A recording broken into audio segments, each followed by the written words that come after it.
বরিশাল নগরবাসীর পানি সংকট নিরসনে নির্মিত দুটি ওয়াটার ট্রিটমেন্ট প্ল্যান্ট অচল অবস্থায় পড়ে আছে। অরক্ষিত অবস্থায় পড়ে থাকার চুরি হয়ে গেছে অনেক যন্ত্রাংশ। নগরবাসীর অভিযোগ, কোটি টাকা ব্যয়ের কোনো সুবিধাই পাচ্ছে না তারা। এদিকে প্ল্যান্ট চালু করতে প্রয়োজনীয় ব্যবস্থার কথা জানায় সংশ্লিষ্টরা। আরিফুল ইসলামের তথ্য ও চিত্রে আরও জানাচ্ছেন লামিয়া তানজিন মাহমুদ। 2012 সালে বরিশাল সিটির বাসিন্দাদের পানির চাহিদা পূরণ এবং ভূগর্ভস্থ পানির ওপর চাপ কমাতে নগরের দুই প্রান্তে দুটি ওয়াটার ট্রিটমেন্ট প্ল্যান্ট স্থাপন করে সরকার। কোটি টাকা ব্যয়ে নির্মিত এ প্রকল্পটি কোনো কাজে তো আসেইনি, বরং অরক্ষিত অবস্থায় পড়ে থাকায় চুরি হয়ে গেছে অনেক যন্ত্রাংশ।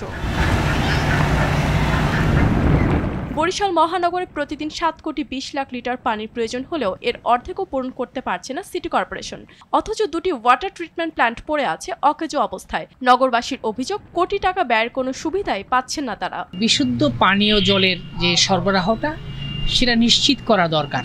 এটি হচ্ছে এখানকার মানুষের প্রধান চাওয়া। বরিশালে দুইটা ওয়াটার প্ল্যান্ট পড়েছিল, বেলতলার দিকে, একটা চাঁদবাড়ির দিকে, এবং এই দুইটাও দীর্ঘদিন যাবৎ বন্ধ, যার জন্য বরিশাল শহরের মানুষগুলা সিটি কর্পোরেশনের ভালো পানি সাপ্লাই পায় না। ওই দুইটা যদি তারা চালু করতো তাহলে আমরা আরো পানির সংকটটা থেকে মুক্ত পাইতাম বরিশালবাসী।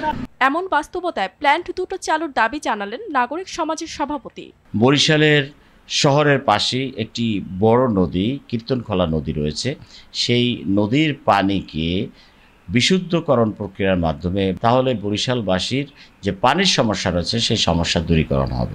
এদিকে প্ল্যান্ট চালু করতে বিশেষজ্ঞের মতামত নেওয়া হয়েছে বলে জানালেন বরিশাল সিটি কর্পোরেশনের প্রধান নির্বাহী কর্মকর্তা। বরিশাল সিটি কর্পোরেশনের পানি চাহিদা হলো 7 কোটি 20 লক্ষ লিটার। আমরা এখন পর্যন্ত আন্ডারগ্রাউন্ড ওয়াটার যে আমরা সাপ্লাই দিই সেটা হলো 3 কোটি 20 লক্ষ।